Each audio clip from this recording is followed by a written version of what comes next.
Everyone, it's Cass. Welcome back to my channel, What Cass Read. So the video today is going to be all of my 5-star reads from 2018. Now I have to say that I have excluded all of the Robin Hobb because duh. And then the other books that I have excluded are going to be the Harry Potter books that I reread because also duh, I don't want to rehash all of those books. So these are the remaining 5-star reads that I had for 2018, and I did put them in chronological order so you can also get an idea of how I felt about the books throughout the year. So the first book that I want to bring up, this is The Lies of Lamora, written by Scott Lynch. This was my very first 5-star read of 2018, and I have talked about this book a number of videos. I am currently reading, yes, you heard me, I am currently reading Red Seas Under Red Skies. It's the second book, and it just brought me back into all the reasons why I loved this book to begin with. This book is really complex. Like, the world of Camor is incredibly complex. We have really well-developed characters, and they're so freaking funny. This is a book that I legitimately laughed out loud to. I just can't say enough good things about this book, this series. I'm so happy that I'm finally continuing on with it because, again, it just brought me right back into all the reasons why I loved Lamora. So this was my very first 5-star read. I do also have a full spoiler and spoiler-free review of this book already up on my channel, and what I'm going to do is for any of the books that I do have reviews for these 5-star reads, then I'm going to go ahead and link them for you down below. This next book that I have to bring up, this is The Wise Man's Fear, written by Patrick Rothfuss. This is book number 2 in his Kingkiller Chronicles series. I feel like Kingkiller Chronicles is going to be one of those series that it's an either you love it or you hate it, and there's not that many opinions in between. And even as I'm talking about this book for this video, I struggled with the idea of giving this a 5-star read. I even considered giving it 4. Even now when I'm holding it up, I'm like, is this a 4-star read? And the only thing that I really had to knock off for it was the length of it. I went back and forth on 4 or 5-star, but ultimately the story, the information that Kvothe gathers in this book, some of the legends that we start picking up on, his quest to confront the Chandrian, and some of the things that he encounters for the Nevermoor-The, and of course everything that he does at the university setting. These are still things that I thoroughly enjoyed, and I know that it's one of those love it or hate it books, but I'm firmly in the camp that I love it. The only thing was this was 1,000 pages, and boy was it long. So this is The Wise Man's Fear, written by Patrick Rothfuss. My next 5-star read that I would like to talk about, this is The Final Empire, written by Brandon Sanderson. This is book number 1 of the Mistborn trilogy. Oh my gosh. The reasons why I gave this a 5-star read had so much to do with, yes, we have a really great magic system. Yes, we've got like a really complex emotional story because of the Ska peoples and how they are oppressed and they're rising up. It's just such a rich world, all the different things that we find in here. The whole series didn't carry that same feeling all the way through. Kelsier, our leader of the Ska thieving crew, appears in this book, and he just ended up being one of my favorite characters of the year. I felt like everything, all his energy and all the characters fed off of his energy, and so that's why this book firmly remains my favorite of the whole trilogy, and it is the only 5-star rating that I gave for the trilogy. This is Nevermoor, The Trials of Morrigan, Crowe, written by Jessica Townsend. This is book 1 of a middle grade fantasy series, and the reason why I talk about this so much is because it completely took me by surprise how much I enjoyed this and how fantastical, how magical, how delightful this story was, and I talk about it time and again, and I always say that yes, it's a middle grade novel, but Jessica Townsend does not dumb down her writing to appease a younger reader. It's still enjoyable for all ages, I feel.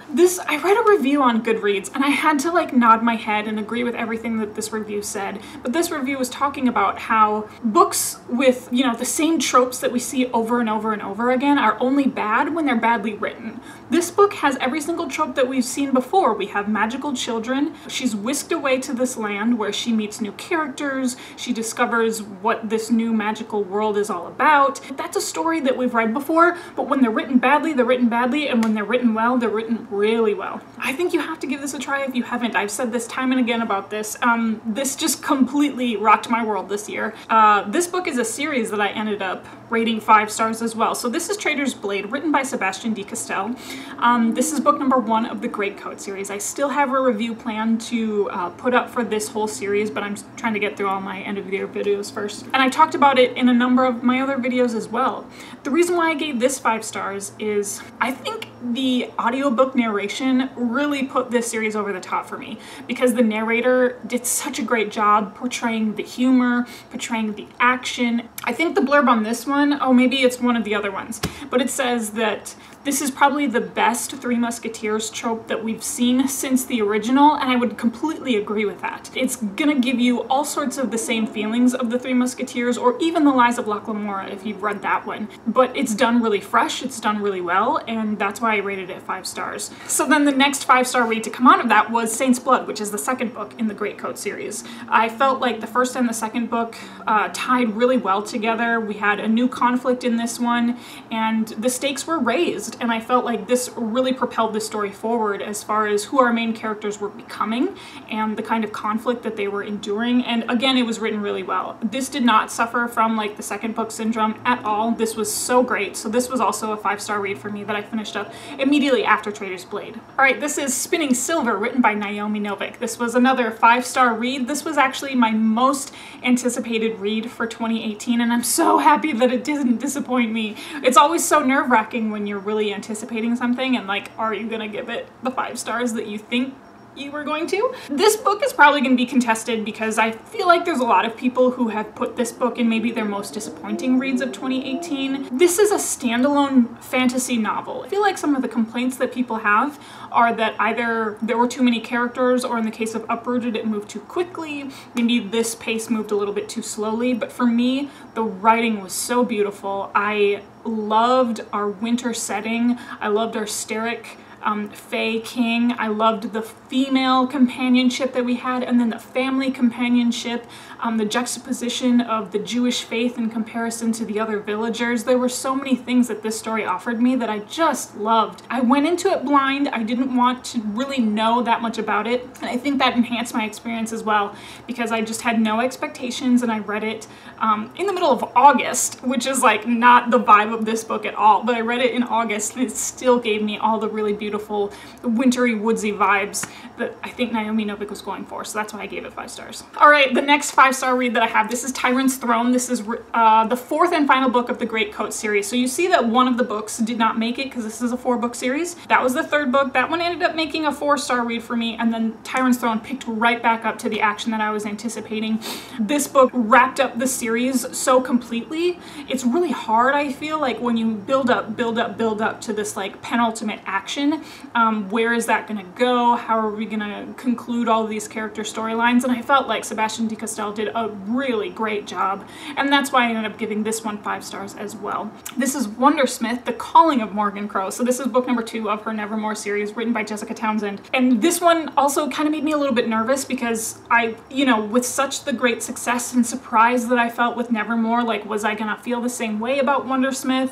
And it's the sophomore album for her. You can always find artists who succeed in their sophomore album or book or whatever, but she did not hit the sophomore slump. It wasn't a repetition of the same story from the first one, because sometimes you can also find that too, where an author has so much success with the first one they just try and repeat it for the second one. She didn't. She moved the action right along. Our story progressed with Morrigan Crowe. We're unlocking more secrets of Nevermoor and the Wondrous Society, and so there's just still so much more to learn and so much more to see. This book made it into my favorite fantasy reads video, and this book was so magnificent. This is The Bear and the Nightingale, written by Katherine Arden. This is book number 1 of the Winter Night trilogy. This one gave me the feelings of Spinning Silver with that woodsy, lyrical, just beautiful writing, but it went a step further because this world there was just so much magic in this world. The Russian wilderness came alive with all the different forest spirits, and the battle between Christianity and the forest spirits and this way of life in the Russian wilderness.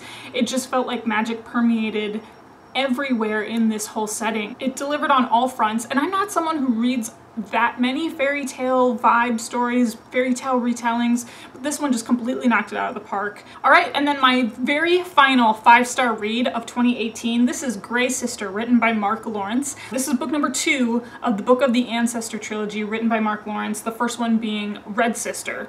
Red Sister was a 4-star read for me. I still loved it, still really love this series, but I think, again, this one did not suffer from the sophomore slump. This one kicked it up a notch. It brought more consequences to our convent. It brought more consequences to our main character, Nona Grey, and it left you on a really great cliffhanger, anxiously awaiting Holy Sister, which comes out in April. I think maybe Holy Sister might be my most anticipated book of 2019. I'm really looking forward to that one. I also listened to this one on audiobook, and again, it was just like another slam dunk. I loved the narrator for this one, so this was my last 5-star read of 2018. All right, so some of those, actually a lot of those, are probably gonna be familiar faces, familiar books for you, because I did talk about them a lot this year, but they left quite an impact on me. I loved each and every one of them. If you've read any of them, please let me know what you thought in the comment section below. Perhaps you didn't rate them as highly as I did. I know that Spinning Silver is not a favorite for a lot of people, but it is for me. And then of course you can follow me on my social media. So that's going to be whatcassread. I'm on Twitter and Instagram. It's the same as this channel, so it should be super easy to find.